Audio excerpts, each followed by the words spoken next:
Views కోసం పిచ్చి, లైకుల కోసం వెర్రి. సోషల్ మీడియా మత్తులో మనుషులు ఎంతకైనా తెగిస్తున్నారు. కన్న తండ్రి అని కూడా చూడకుండా ఒక కూతురు చేసిన పని వింటే మీ గుండె ఆగిపోతుంది. బెంగళూరు హెచ్ఎస్ఆర్ లేఅవుట్లో ఒక వైరల్ రీల్ చేయడం కోసం తన కన్న తండ్రినే గోనె సంచిలో కుక్కి గట్టిగా తాళ్లతో కట్టేసి కొరియర్ ద్వారా పంపించేందుకు సిద్ధమైంది ఒక కిరాతకపు కూతురు.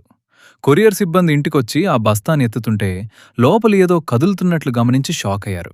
ఆ సంచి విప్పి చూస్తే ఊపిరాడక విలవిలలాడుతున్న ఒక వృద్ధుడు.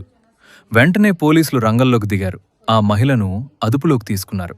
విచారణలో ఆమె చెప్పిన సమాధానం విని పోలీసులే నోరెళ్లబెట్టారు. కేవలం ఒక వైరల్ రీల్ కోసమే ఇదంతా చేశాను అని గర్వంగా ఒప్పుకుంది. వ్యూస్ వస్తాయేమో కానీ మానవత్వం ఎక్కడ పోతుంది? తండ్రి ప్రాణాల కంటే సోషల్ మీడియా లైక్లే ఎక్కువైపోయాయా? ప్రస్తుతం ఆ వృద్ధుడు ఆస్పత్రిలో చికిత్స పొందుతున్నారు. నిందితురాలిపై హత్యాయత్నం కేసు నమోదైంది. లైకుల కోసం ప్రాణాలతో ఆడుకోకండి. ఇది రీల్ కాదు, రియల్ లైఫ్ ట్రాజెడీ.